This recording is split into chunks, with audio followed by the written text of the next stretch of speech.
लोकसभा चुनाव 2024 सामने आ चुका है, लेकिन अगर हम गठबंधन की बात करें तो गठबंधन संकट में दिखाई पड़ रहा है। आम आदमी पार्टी ने एक तरह से साफ कर दिया है कि पंजाब में वो किसी भी तरह के गठबंधन नहीं करेंगे। वहीं पे दूसरी तरफ बिहार में भी अब चूँकि सरकार एनडीए के साथ बन चुकी है वहाँ पर, इसलिए वो भी गठबंधन से बाहर हैं।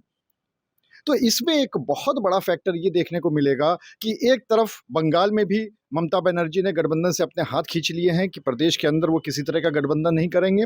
तो ऐसे में बचता है उत्तर प्रदेश, सबसे ज़्यादा सीटों वाला लोकसभा के लिए अगर लिहाज से देखा जाए तो सबसे ज़्यादा सीटों वाला राज्य है। और ऐसे में गठबंधन का क्या होगा, ये अभी भी असमंजस की स्थिति है। लेकिन फिलहाल जो चीज़ सामने नज़र आ रही है उसकी अगर हम बात करें तो अखिलेश यादव ने समाजवादी पार्टी की तरफ से एक तरफा 11 सीटों का फॉर्मूला कांग्रेस को दे दिया है कि साहब जो 80 सीटें हैं उत्तर प्रदेश में, उसमें हम आपको 11 सीटें दे देंगे और उन 11 सीटों पर आप चुनाव लड़िए गठबंधन में। हालांकि अभी अगर हम बात करें कांग्रेस की तरफ से तो उधर से कोई भी ऐसा ऑफिशियल बयान अभी तक नहीं आया है जिसमें कि उन्होंने ये कहा हो कि ठीक है, हम 11 के लिए तैयार हैं या फिर हमें और भी ज़्यादा चाहिए है। तो ये अभी देखने वाली बात होगी। तो जब 11 हम सीटों की बात करते हैं तो उसमें कहीं न कहीं कानपुर की सीट बहुत ज़्यादा महत्वपूर्ण हो जाती है, क्योंकि कानपुर एक बड़ा औद्योगिक शहर है, काफ़ी महत्वपूर्ण सीट है यहाँ की। और यहीं से बहुत सारे राजनीतिक समीकरण ऐसे हैं जो कि देखने को मिलते हैं। तो अगर हम कानपुर की बात करें तो यहाँ के राजनीतिक गलियारों में एक अलग तरह की चर्चा शुरू हो गई है जब से ये 11 सीटों वाली बात आई है। वो चर्चा क्या है, इस पे हम बाद में आते हैं। पहले हम आपको ये बता देते हैं कि आखिर इस सीट पर कांग्रेस और समाजवादी पार्टी दोनों ही अपने-अपने दावे क्यों कर रही हैं। दोनों गठबंधन में हैं फिलहाल, लेकिन उसके बाद भी यहाँ के अगर जो प्रत्याशी हैं उनकी बात करें तो कहीं न कहीं वो अपने-अपने आलाकमान से कब्ज़ेदारी की बात कर रहे हैं और उसके पीछे क्या कारण है, ये हम आपको बताते हैं। अगर हम समाजवादी पार्टी की बात करें, तो समाजवादी पार्टी जो मेयर का चुनाव हुआ था, उसको बेस बनाकर, उसको आधार बनाकर यहाँ की सीट माँग रही है। उसका कारण ये था कि जो समाजवादी पार्टी के कैंडिडेट थी यहाँ पर, उनके बीच में और सपा और भाजपा इन तीनों के बीच में कड़ी टक्कर हुई थी। और भाजपा को जहाँ पर तकरीबन साढ़े 4 लाख के आसपास वोट मिले थे, वहीं पे अगर हम कांग्रेस की बात करें तो उनको 1 लाख से भी कम वोट मिले थे। लेकिन समाजवादी पार्टी को भले ही वो चुनाव हार गए थे, लेकिन 3 लाख के आसपास वोट मिले थे। तो अगर इस लिहाज से देखा जाए तो समाजवादी पार्टी का ये कहना है कि हम अभी जो हाल में ही मेयर का चुनाव हुआ है उसमें हमें बहुत अच्छे वोट मिले हैं, इसलिए हमारा प्रत्याशी यहाँ से होना चाहिए। ये हम लोकल स्तर की बात कर रहे हैं, जो यहाँ के स्थानीय नेता विधायक वो चाहते हैं। दूसरा, समाजवादी पार्टी की अगर हम बात करें तो उनका दूसरा एक सबसे बड़ा तर्क ये है कि कानपुर में 10 विधानसभा सीटें हैं। 10 विधानसभा सीटों में से 3 सीट ऐसी हैं जो समाजवादी पार्टी के पास है, कांग्रेस के पास एक भी सीट नहीं है।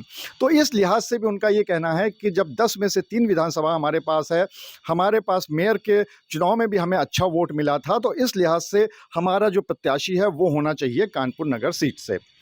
अब हम आ जाते हैं कांग्रेस पे कि कांग्रेस अपने दावा क्यों कर रहे हैं, जो यहाँ के नेता है वो अपने दावा क्यों कर रहे हैं। वो अपना दावा इसलिए कर रहे हैं क्योंकि वो 2019 के लोकसभा चुनाव को लेके चल रहे हैं, चाहे 2019 हो चाहे 2017 हो, लेकिन 2019 के लोकसभा चुनाव को लेके चल रहे हैं। वहाँ पर भी भाजपा को 4.5 लाख के आसपास जो वोट है वो मिले थे और वहाँ पर भी 3 लाख के ऊपर कांग्रेस को वोट मिले थे। हालाँकि समाजवादी पार्टी वहाँ पे 50,000 के आसपास सिमट गई थी। तो कांग्रेस का ये कहना है, जो नेता है उनका स्थानीय स्तर पे ये कहना है कि लोकसभा चुनाव जब आता है तो हमेशा से समाजवादी पार्टी का वोट बहुत कम रहा है और हमेशा टक्कर में कांग्रेस रही है। और सिर्फ टक्कर में नहीं रही है, बल्कि कई बार यहाँ की सीट कांग्रेस के प्रत्याशी ने जीती है। 2-3 बार तो यहाँ से श्री प्रकाश जायसवाल ही चुनाव जीत चुके हैं। तो इस लिहाज से जो नेता हैं वो इस लोकसभा सीट पे, कानपुर लोकसभा सीट पर अपनी दावेदारी बना रहे हैं। अब हम बात करते हैं उस बात की कि आखिर आजकल यहाँ के राजनीतिक हलके में चल क्या रहा है कानपुर के।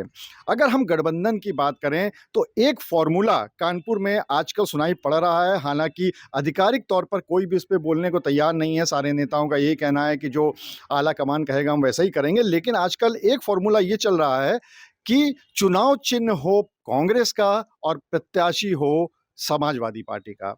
यानी गठबंधन की बात करें तो प्रत्याशी तो एक ही होगा, लेकिन वो चुनाव चिन्ह कांग्रेस का हो, इसलिए क्योंकि यहाँ पर लगातार लोकसभा चुनाव में कांग्रेस ने बहुत अच्छी टक्कर दी है, कई बार जीत भी दर्ज कराई है। और प्रत्याशी हो सकता है समाजवादी पार्टी का, वो इसलिए क्योंकि मेयर के चुनाव में देखा गया कि काफ़ी अच्छे वोट मिले और इसके साथ ही साथ जो 3 विधानसभा हैं, वहाँ पर भी जो विधायक हैं, वो समाजवादी पार्टी के हैं। तो ये एक इस फ़ॉर्मूले पे बात हो रही है। हालाँकि अभी भी दोनों ही पार्टी, कानपुर के स्तर पे भी अगर हम बात करें, तो यहाँ के जो नेता हैं, वो इस फ़ॉर्मूले पे तैयार नहीं हैं। लेकिन हालाँकि राजनीतिक हलकों में ये बात बहुत तेज़ी से चल रही है, लेकिन उसके बाद भी तैयार नहीं है क्योंकि वो दोनों ही अपने-अपने जीत के दावे कर रहे हैं। तो अब देखना ये होगा कि ये गठबंधन चुनाव आते-आते अगर कायम रहता है, तो फिर किस फ़ॉर्मूले पर कानपुर नगर की सीट जाती है? क्या सीधे-सीधे एक पार्टी को जाती है या फिर एक का चुनाव चिन्ह और दूसरे का प्रत्याशी, इस फ़ॉर्मूले पे काम होता है? अनुराग अग्रवाल, टीवी 9 कानपुर।